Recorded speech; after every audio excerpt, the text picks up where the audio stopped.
Esselamu Aleyküm değerli Müslümanlar, değerli insanlar. Sizlere kısa bir video izleteceğim. Xahiş ederim, diqqətlə dinləyin. Kişi saqqalı itdən də mikrobludur. Alimlərin apardığı yeni araşdırma sübut eləyib ki, kişilərin saqqalında olan insan həyatına və sağlamlığına zərərli olan bakteriyalar, mikroblar it tükündə olandan daha çoxdur. İnanmırsınız? Xəbəri diqqətlə izləyin. Həm də mütləq orada deyilən məsləhətlərə riayət edin. Saqqal saxlamağı sevənlər. Kişi saqqalında it tükündən çox zərərli bakteriya var. Avropalı alimlərin apardığı araşdırmada kişilərin saqqalında itlərin tükündən daha çox insan sağlamlığına zərərli bakteriya olduğu sübut edilib. Baxın, bu qadın Azərbaycan dilində danışır. Bəlkə də bir Azərbaycan vətəndaşı ola bilər.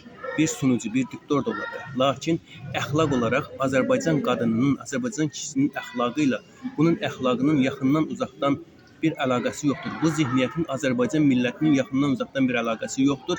Azərbaycan millətini bununla yansıtmayın. Bizdən deyildir. Değerli Müslümanlar, bu qadın nə deyir? Kişinin deyir, üzündən çıxan saqqal tük itin tükündən daha murdardır. Bir də tiplə izah etmiş kimi göstərir. Bu danışan qadının və bu qadını danışdıranların, atalarının, qardaşlarının, oğullarının, kişilərinin üzündən çıxan tük itin tükündən murdar ola bilər. Özləri bunu iddia edirlər. Lakin bizlər Müslümanlar olaraq bizim üzümüzdən çıxan tük, saqqal Allah-u Teala'nın göndərdiyi 124.000-dən çox peyğəmbərdən bizə xatirədir. Tərtəmizdir. Evliyalardan bizə xatirədir.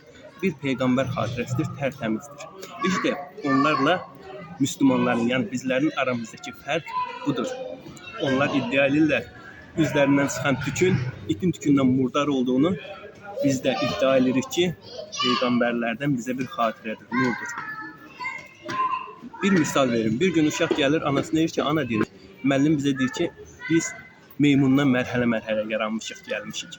Sən də deyirsən ki, ey ana, biz bir peyğəmbərdən, Adəm peyğəmbərdən gəlir bizim nəslimiz. Anası deyir ki, ey oğul deyir, o müəllimənin zihniyyəti elədir. O müəllimən soyu heyvandan gələ bilər. Çünki zihniyyəti odur, zihniyyət olaraq deyirəm. Anası zihniyyət olaraq cavab verir. Amma bizim soyumuz peyğəmbərdən gəlir. Biz peyğəmbər nəslindən gəlirik. İşte bunlardır. Bax, bunların da zihniyyəti. O yüzden bu zihniyyətdən bunların üzündən çıxan tük, itin tükündən daha murdar ola bilər. Fəqət Müslüman olaraq bizim zihniyyətimizlə üzümüzdən çıxan tük nurdur. Peyğəmbər xatirəsidir. Evet, değerli Müslümanlar, Allah bundan artıq nə bəla versin artıq insana. Baxın, değerli Müslümanlar, öz dilleriyle itdən daha murdar olduqlarını özlerine söylədir Cenab-ı Allah. Evet, Allah'a emanet olun, selametle kalın, velhamdülillahi Rabbil alemin.